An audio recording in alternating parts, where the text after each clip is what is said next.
کریم الحمد للہ وکفا وسلام علی عبادہ الذین اصطفى اما بعد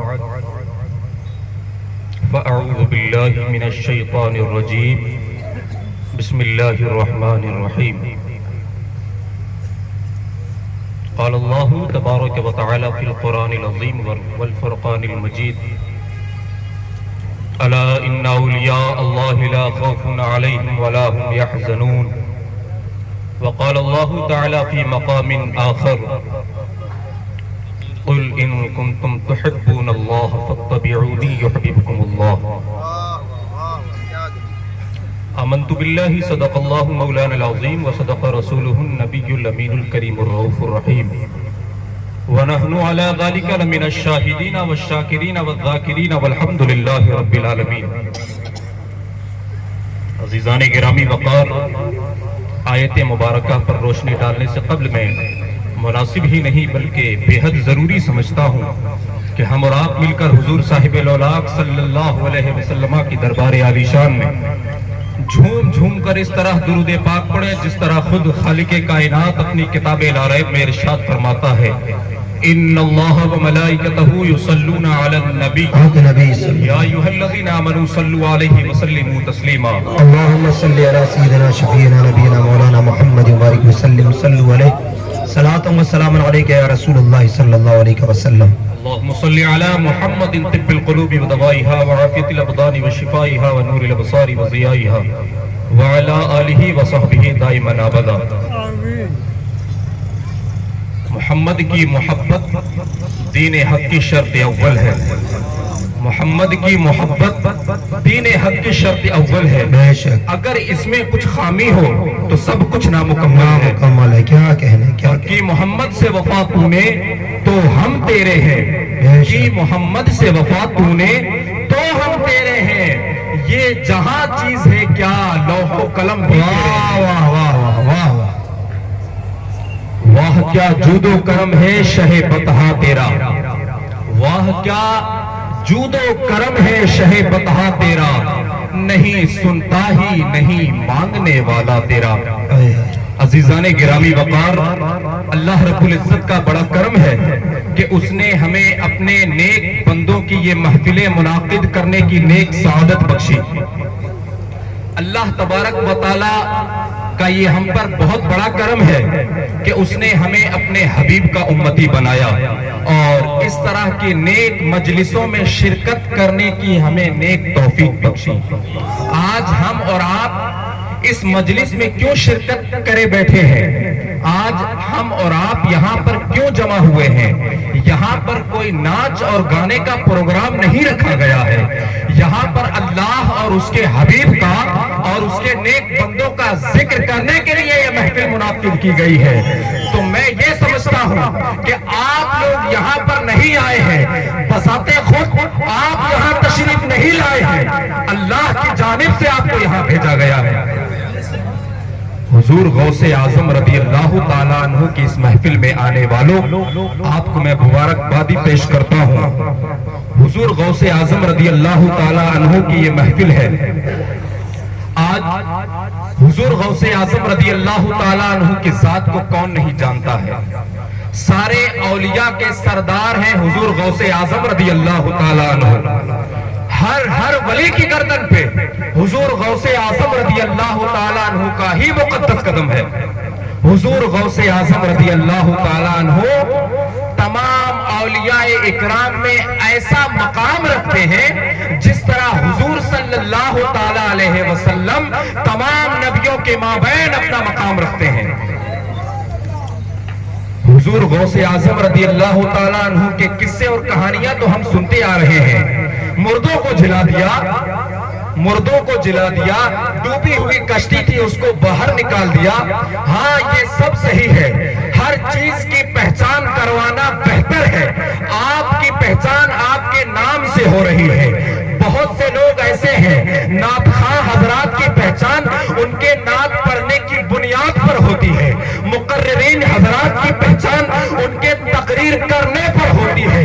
پارلیمنٹ کا بندہ ہو تو اس کی پہچان پارلیمنٹ سے ہوتی ہے، عبادت گزار بندہ ہو تو اس کی پہچان اس کی عبادت سے ہوتی ہے، ان تمام چیزوں سے ہوتی ہے۔ غوث اعظم رضی اللہ تعالیٰ عنہ کے ساتھ وہ ذات ہے جو محض عبادتوں سے نہیں پہچانے گئے ہیں بلکہ عبادت بھی ان سے پہچانا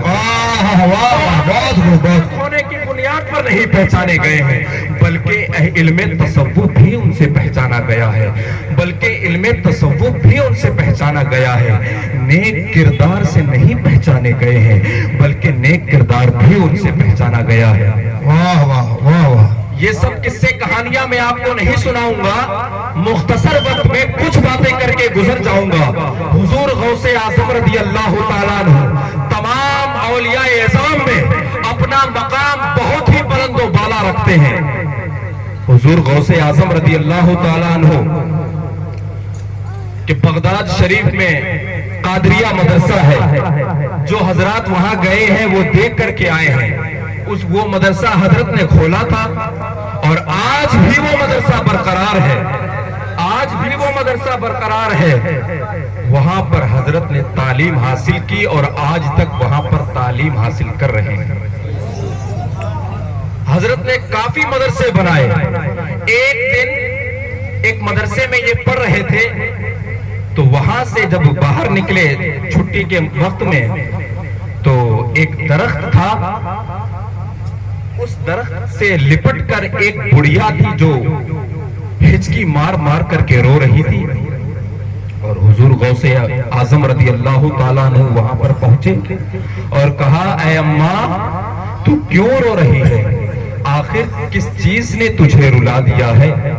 تو وہ بڑھیا کہنے لگی کہ تجھے کیا پرواہ ہے، میرے اوپر تو مصیبت آن پڑی ہے اور تو گھومتا پھرتا مجھے دیکھا اور میرے پاس آ کر کے سوال کر بیٹھا۔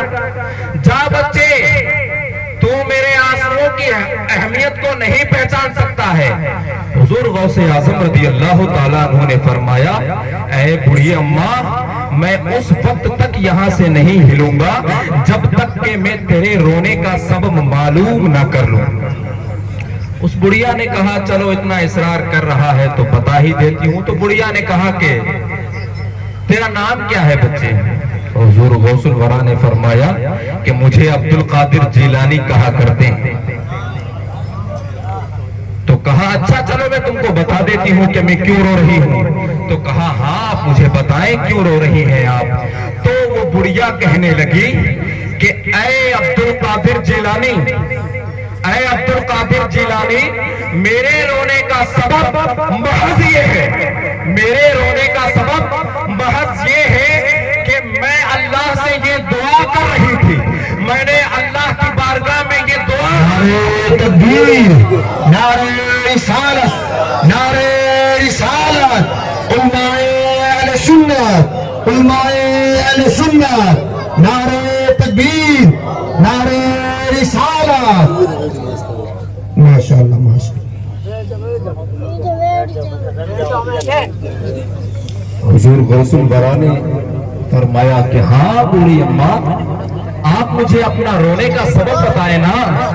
تو وہ بوڑھی اماں کہنے لگی کہ سن اے عبد القادر، میں اس وجہ سے رو رہی ہوں کہ میں نے اللہ کی بارگاہ میں دعا مانگی تھی کہ اے میرے پروردگار تو مجھے میرے بیٹے کو ایک بیٹا عطا کر دے تاکہ میں پوتا اپنی گود میں رکھ کر کے اس کے ساتھ کھیلا کروں۔ تو کہنے لگی کہ عبد القادر مجھے اللہ نے میرا پوتا تو عطا کر دیا اور میں نے اس پر یہ منت مانگی تھی کہ میں 5 ہاتھ کا بکرا جو ہے اللہ کے نام سے غریبوں کو کھلا دوں گی۔ تو عبد القادر اللہ نے میری دعا کو تو قبول کر لی، لیکن میں نے جو منت مانگی تھی، میں نے جو منت مانگی تھی، جب میں مارکیٹ میں نکلی بکرا خریدنے کے لیے تو 2.5 ہاتھ سے زیادہ بکرا مجھے ملا ہی نہیں، اور بکروں کے تاجر میرا مذاق اڑا کر کے یہ کہنے لگے کہ بوڑھی اماں تم بکرا لینے آئی ہو یا اونٹ خریدنے آئی ہو، یہ کہہ کر کے مجھے روانہ کر دیا جاتا ہے۔ پورے مارکیٹ میں 2.5 ہاتھ سے زیادہ بکرا ہے ہی نہیں عبد القادر۔ اور تو عبد القادر نے فرمایا کہ اچھا یہ معاملہ ہے، کہا کہ بوڑھی اماں تم گھبراؤ نہیں، مسئلہ یہی ہے نا کہ تم نے 2.5 ہاتھ کے بکرے کی منت مانگی تھی، 5 ہاتھ کے بکرے کی منت مانگی تھی اور تمہیں 5 ہاتھ کا بکرا نہیں مل رہا ہے، تو کہا کہ چلو تم مجھے اپنے گھر لے کر کے، تو وہ بوڑھی اماں عبد القادر جیلانی کو اپنے گھر لے گئی اور حضرت عبد القادر جیلانی اس کے گھر پر پہنچے اور کہا کہ تیری بکریاں اور بکرے کہاں ہے؟ کہا کہ یہ باڑا ہے، جو کچھ ہے میرے پاس محض یہی بکرے اور بکریاں ہیں۔ تو عبد القادر جیلانی رضی اللہ تعالیٰ عنہ فرماتے ہیں کہ تیرا 2.5 ہاتھ کا بکرا کہاں ہے؟ وہ ذرا میرے سامنے لیا۔ تو جب وہ سامنے لایا گیا بکرا تو وہ 2.5 ہاتھ کا بکرا تھا۔ تو عبد القادر جیلانی رضی اللہ تعالیٰ عنہ نے فرمایا کہ اچھا تم بکرا تو لے آئی ہو، اب وہ بچہ بھی لے آؤ، وہ بچہ بھی لے آؤ جس کے نام سے تم نے منت مانگی تھی، جس کے نام سے تم نے منت مانگی تھی۔ اب وہ بچہ بھی لایا گیا سامنے۔